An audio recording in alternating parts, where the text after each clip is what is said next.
What's going on, guys? It's Greg here, aka NYPrepper. It is Friday, December 19th, 2025, and I have some breaking news to share with you guys. Right now, it is 16:07 Eastern Time here in the United States, and we have some major breaking news coming in from here in the US and from around the world. So, earlier this afternoon, Luke Air Force Base in Glendale, Arizona, reported an active shooter incident on the installation, and all personnel were ordered to shelter in place. Now, what's interesting is that shortly after they announced that there was an all clear and that they did not find an active shooter. So I don't know what happened, but very, very unusual. Also, what's very strange is that Luke Air Force Base conducts joint training exercises with F-35s and F-16s with NATO countries, specifically Western European NATO countries, potentially even Ukraine. Okay, there's F-35s there and F-16s. So I don't know what happened, but apparently no active shooter as of this time. And we have an update on the Brown University shooting and also the assassination of the MIT nuclear scientist who was murdered in Boston. So the FBI has now captured the shooter, this guy right here. He's from Portugal. His name is Claudio Neves Valente. He's a former Brown University student and originally from Miami, but apparently he came here to the U.S. with a visa of some kind a long time ago, and he went to Brown University in the early 2000s. Apparently, he also went to the same university in Portugal as the MIT nuclear scientist. So the FBI is saying that this guy conducted the Brown University shooting and assassinated the MIT nuclear scientist, which is very interesting and very unusual. So I don't know what to make of this whole situation. You can decide for yourself. Here's another picture of him. And here's the actual interview with the police in Providence talking about the shooter. So let me play this for you. The car that he had used to not only drive to Rhode Island, but then back to Boston. And then there was the security footage that captured him within a half mile of the professor's residence in Brookline. And there is a video footage of him entering an apartment building in the location of the professor's apartment. And then later that evening, he is seen about an hour later entering the storage unit, wearing the same clothes that he had been seen wearing right after the murder. So you have an extensive video canvas as part of this investigation. That leaves you no doubt. This is the evidence we have right now. We are coming to you tonight because the federal complaint was unsealed, and we wanted to provide you with the information and to assure the public that law enforcement collectively believe that we have the person, that we identified the person, and that person is dead, and that he was the person responsible not only for the Brown shootings, but for the Brookline shooting. So he killed himself in a storage unit in New Hampshire. And right now we have several U.S. B-52 strategic or nuclear bombers airborne over the U.S. And we just had a nuclear war command and control plane in the Gulf of America, and it was transmitting nuclear codes. There was one unusually long nuclear code that was 120 characters long, transmitted not too long ago, so that's pretty unusual. And the Trump administration originally planned to go after Mexican drug cartels, but pivoted to Venezuela, according to current and former officials. And Russia says it hopes Trump does not make a fatal mistake in Venezuela. Russia's foreign ministry said on Thursday it hoped that U.S. President Trump's administration would not make a fatal mistake over Venezuela, and said Moscow was concerned about U.S. decisions that threatened international shipping. We note the continuous and deliberate escalation of tensions around Venezuela, a country friendly to us. Of particular concern is the unilateral nature of decisions that pose a threat to international shipping, the Russian ministry said in a statement. We hope that the Trump administration, which is characterized by a rational and pragmatic approach, will not make a fatal mistake. Wow, sounds like a threat to me. And there were widespread power outages reported across multiple cities in Venezuela last night. And a reporter asked Trump yesterday if he would be seeking authorization from Congress for any land attacks on cartels in Venezuela. And he responded, I don't have to tell them, but I wouldn't mind it. I just hope they wouldn't leak it. Okay, so Trump saying he doesn't have to tell Congress, and he's afraid that they might leak out information if he did, okay? And China criticized what it called unilateral bullying of Venezuela after the U.S. ordered a blockade and sanctioned oil tankers. And what's interesting is that Venezuela sells a lot of oil to China, okay? So China obviously doesn't want their oil supply interrupted. And Maduro says there is a real threat of a foreign incursion against Venezuela, and says the country remains on alert for any move ordered by Trump. And Venezuela authorized 2 very large crude oil carriers to set sail for China, according to 2 sources familiar with Venezuela's oil export operations. And Colombian President Gustavo Petro rejected the invitation made by Maduro to Colombian military personnel to join in protecting Venezuela's sovereignty, insisting that he does not support dictatorships. Wow. And Iran is reportedly working on developing a new type of nuclear weapon that no country has ever produced, a so-called 4th generation fusion weapon. This is being reported by Ynet News out of Israel. And the leader of Belarus, Alexander Lukashenko, said that the Russian intermediate-range nuclear missile Oreshnik has been deployed to Belarus since yesterday and is now in combat duty. Okay, so that's very concerning. This is basically a 2-stage ICBM. It's essentially one of Russia's 3-stage ICBMs, and they just removed 1 stage. So rather than having its full range of being able to hit anywhere in the world, they reduced the range by like 30%, and now it can reach most of Europe and like to Greenland. So this is serious, guys. Nuclear missiles deployed right next to NATO in Belarus, okay? And Putin warned NATO about starting a blockade of the Kaliningrad region of Russia, which is a small piece of Russia sandwiched between Lithuania and Poland. He said Russia will start a full-scale war in Europe if threats to the Kaliningrad region are created. Russia will destroy them. Everyone must understand and be fully aware that such actions will lead to an unprecedented escalation of the conflict, taking it to an entirely different level, up to a full-scale armed conflict, Putin said. Wow. Okay, so any threats to Kaliningrad will be destroyed, and there will be a full-scale armed conflict if there's any kind of blockade of Kaliningrad. Wow.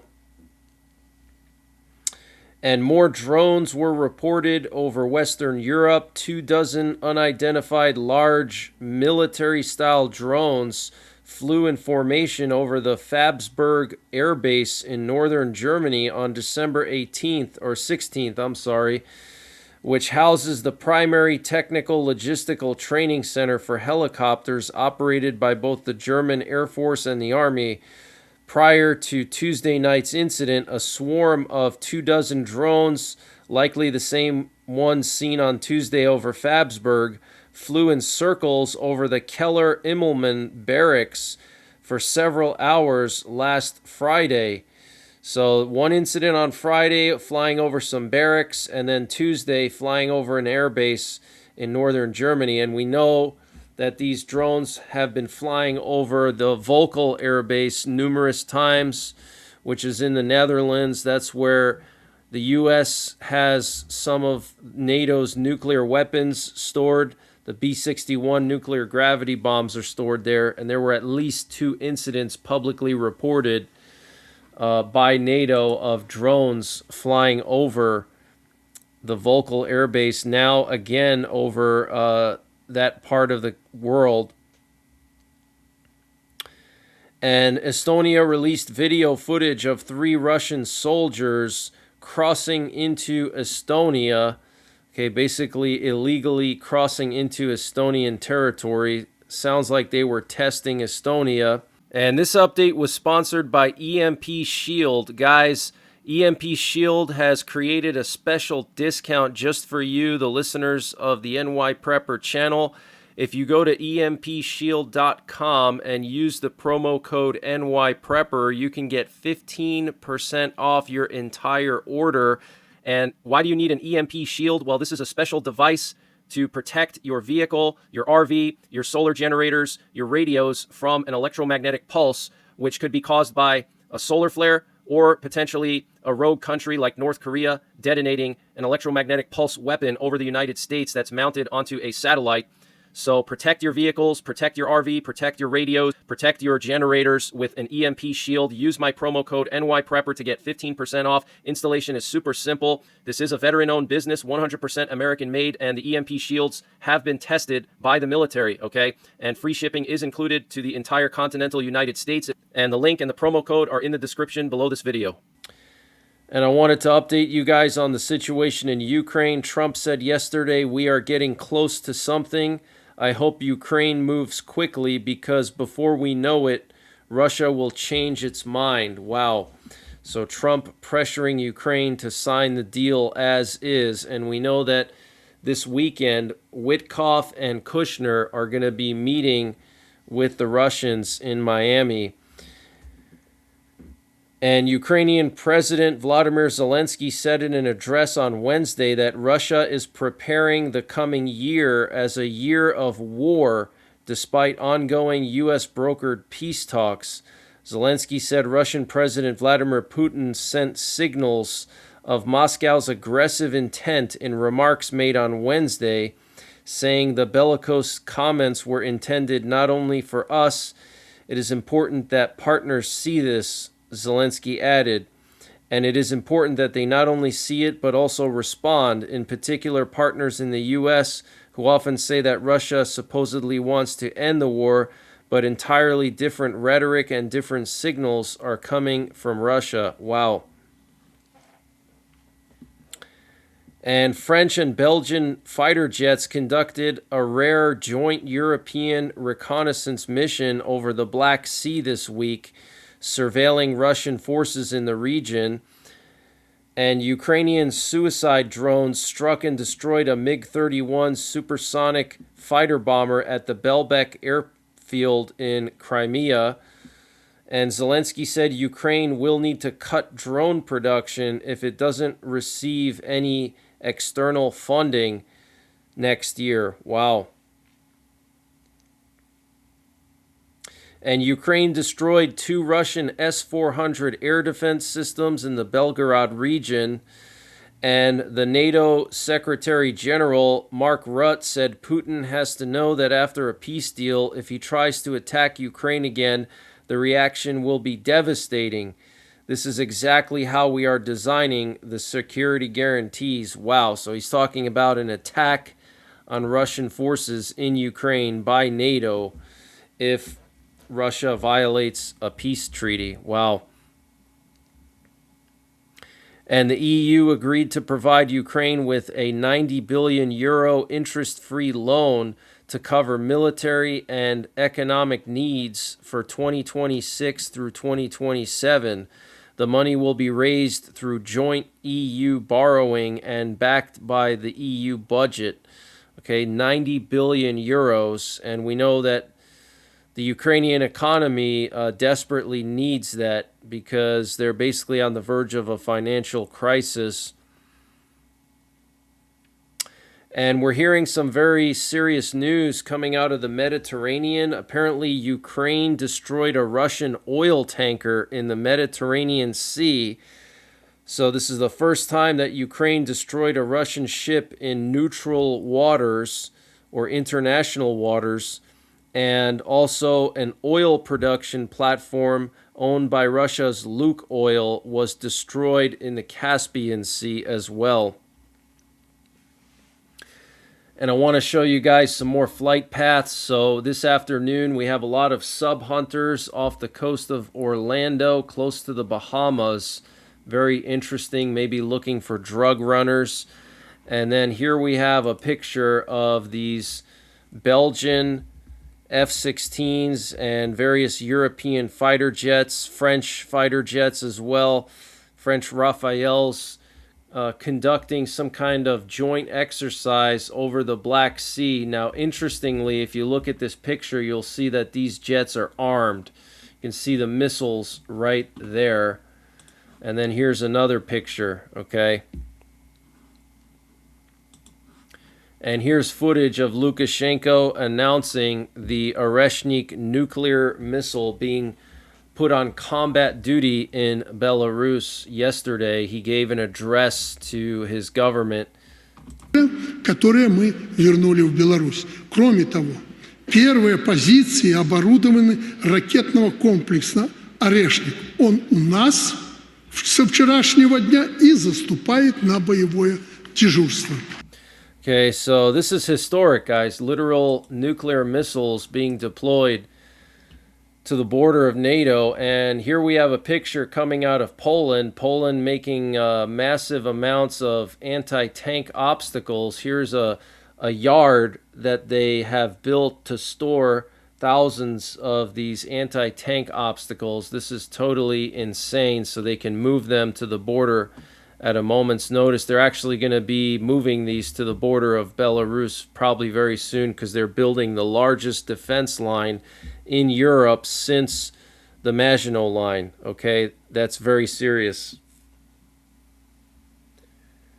And Trump signed an executive order on space superiority. Very interesting. I want to read to you what it says here. It says, leading the world in space exploration and expanding human reach and American presence in space by returning Americans to the moon by 2028, assert American leadership in space, lay the foundations of lunar economic development, prepare for the journey to Mars, inspire the next generation of American explorers, establishing initial elements of a permanent lunar outpost by 2030 to ensure a sustained American presence in space and enable the next steps in Mars exploration, enabling near-term utilization of space nuclear power by deploying nuclear reactors on the moon and in orbit,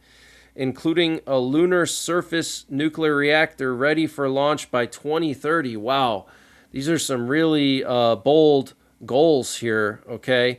Returning Americans to the moon by 2028, lunar economic development, deploying nuclear reactors on the moon and in orbit, having a lunar nuclear reactor ready by 2030, and building a lunar outpost, okay? So very interesting. If they can put a nuclear reactor on the moon, that would essentially allow them to have endless energy for any kind of base that they would build over there. So this is like a real world Star Trek about to happen.